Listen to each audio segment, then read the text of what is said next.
Imagine meeting a being who knows every single secret buried in your mind. Every fear, every insecurity, every pathetic little weakness you desperately hide from the world. Now, imagine that being looking you right in the eye and laughing. Not a cruel laugh, but a genuine, hysterical one, like the funniest joke in the universe just landed. Because to him, you are the joke. Reality itself is the punchline. A yellow triangle with one eye appears in your dreams. At first, he's charismatic. He's funny. He makes deals that sound like shortcuts to your wildest dreams. He cracks jokes while bending reality like a cheap cartoon. But then, the sky tears open. Gravity dies. Human bodies twist into geometry. Time collapses. The world becomes a nightmare playground for a god who treats your suffering like a Saturday morning cartoon. And here's the terrifying part. Bill Cipher doesn't destroy the world because he hates it.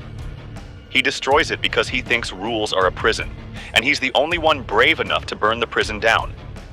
This is Beyond the Villain, where we unmask evil, one story at a time. Tonight, we conclude Arc 10, the psychology of control with the most unpredictable entity we've ever covered.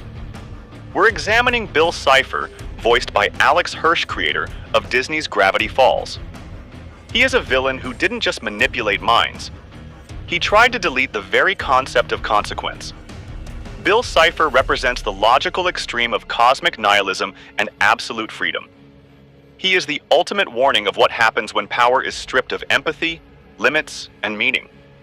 He isn't chaos for the sake of it. He is liberation without a soul. He shows us that when you remove all boundaries, you don't find a utopia. You find a playground for a predator. Before we begin, if you want to support Beyond the Villain, you can check out my Patreon or buy me a coffee. Links are in the description below. Now let's begin the unmasking. Bill Cipher is different from the other architects of control we've studied in this arc. Griffith wanted a kingdom to prove he was special. Sosuke Aizen wanted to sit on a vacant throne to prove he was superior. Tyler Durden wanted to burn things down to feel real. Johann Liebert wanted to prove that nothing matters. But Bill? Bill wants the collapse of reality.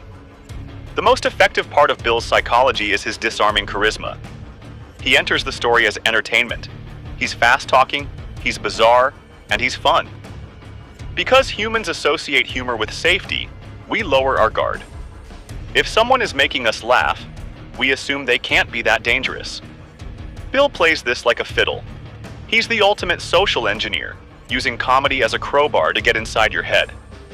But beneath the jokes is a backstory of pure, existential spite. Bill wasn't always a three-dimensional god. He came from the second dimension, a flat world of rigid lines and suffocating rules. He hated it.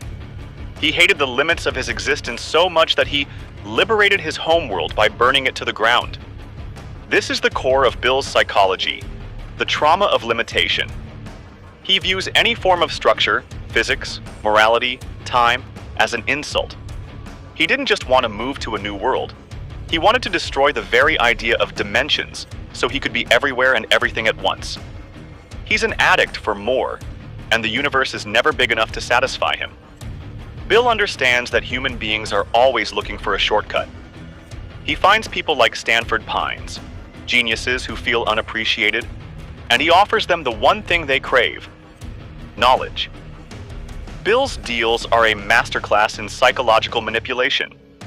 He doesn't force you to do anything. He makes you choose to let him in. He exploits the Dunning-Kruger effect, making people think they are smart enough to handle a god, right up until the moment he snaps his fingers and takes their body for a joyride. When Weirdmageddon finally happens, we see the true Bill. The humor turns into cruelty instantly. He turns people into stone to build a throne. He rearranges the holes on a man's face just to watch him scream.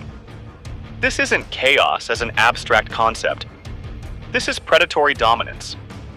Bill proves that without rules, the only thing that remains is the will of the strongest. His freedom is a world where he can hurt you forever, because there's no law to stop him. He's a cosmic bully with a god complex who finally got the keys to the gym. At his core, Bill Cipher embodies active cosmic nihilism.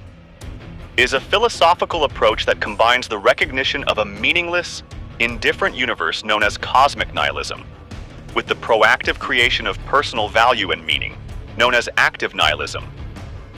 While Johann Liebert looked at the meaninglessness of life and felt a cold, quiet despair, Bill looks at the same void and throws a party. To Bill, the fact that nothing matters is the greatest joke ever told.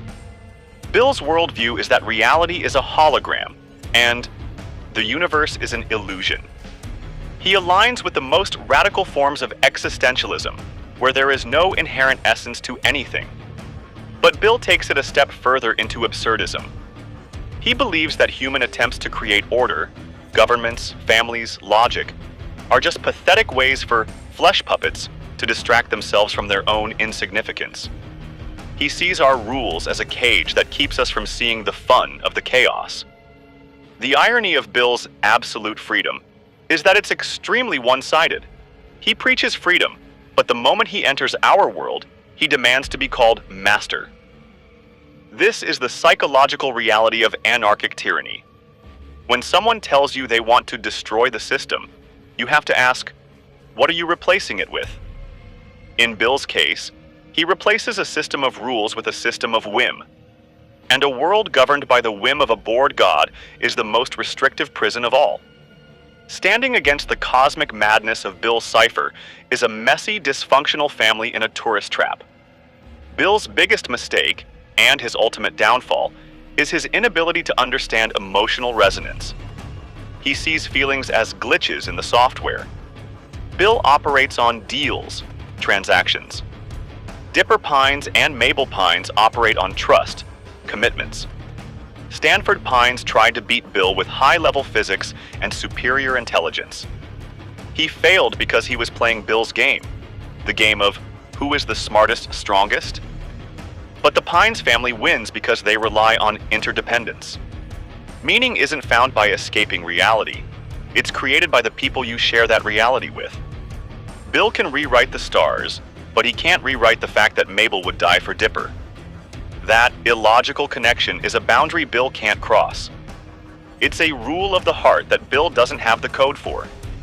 In the end, Bill is defeated by Stan Pines' willingness to erase his own mind. This is the ultimate anti-Bill move. Bill wants to know everything and live forever. Stan is willing to know nothing and lose himself to save his family. Bill can't comprehend a being that would choose self-erasure for the sake of another. To him, that's the ultimate insanity. But in the logic of our world, it's the ultimate form of responsibility. Bill Cipher isn't just a cartoon triangle. He's a psychological profile of the destructive disruptor. We see Bill's influence in modern online culture, specifically in irony poisoning.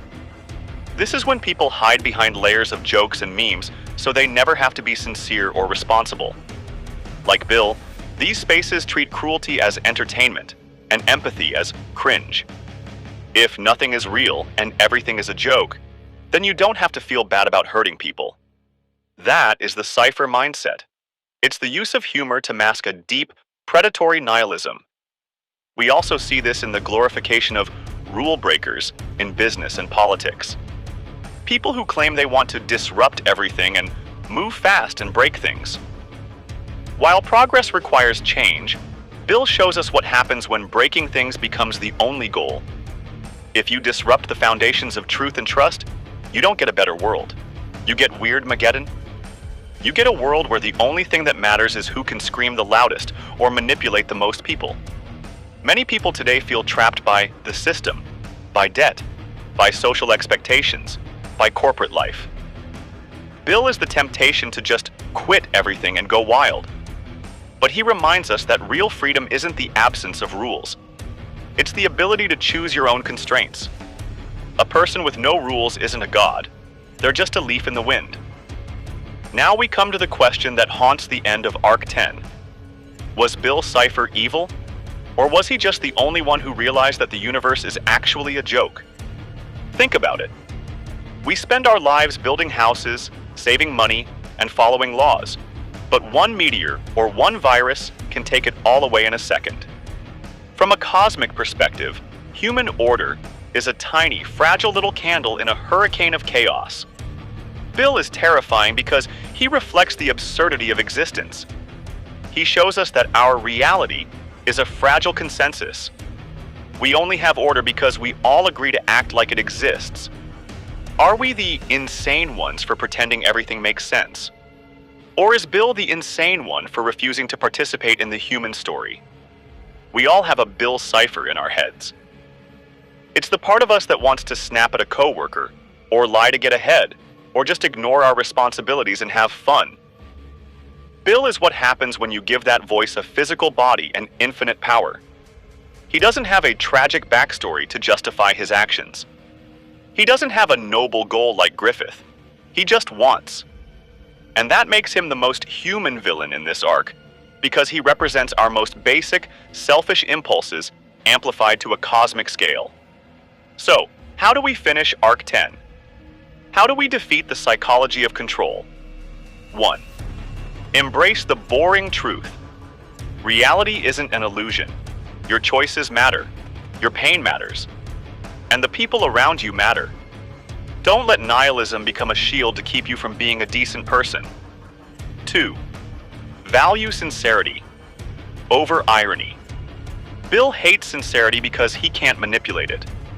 Being honest about your feelings and your limits is the ultimate defense against a cipher. 3. Choose your rules. Don't follow systems blindly, but don't reject structure entirely. Find the rules that protect your humanity, like kindness, honesty, and loyalty, and hold on to them like your life depends on it. Because it does. Real freedom isn't being able to do whatever you want. Real freedom is the ability to commit to something bigger than yourself. Bill Cipher represents the logical end of freedom without morality. He is a world where everything is permitted, which means nothing is safe. He wasn't chaos because he was random. He was chaos because he was cruel. He reminds us that the greatest form of control isn't a government or a king. It's the control we lose over ourselves when we stop caring about the truth. The most terrifying villains aren't the ones who want to rule your world. They're the ones who want to convince you that your world was never real in the first place. But as long as you remember your name, and you remember who you love, the triangle has no power over you. So, here is the final question of Arc 10. Is Bill Cipher a monster, or is he the most honest character in the show? If you could make a deal with Bill tonight, one favor for one secret, would you take it? Or do you know better than to shake the hand of a god who laughs at your soul? This has been Beyond the Villain. We unmask evil, one story at a time. This concludes Arc 10, The Psychology of Control. What do you think? Let me know your thoughts in the comments below. Please subscribe to my YouTube channel to get the latest unmasking of every villain and check out my other videos. Thank you for watching, and peace.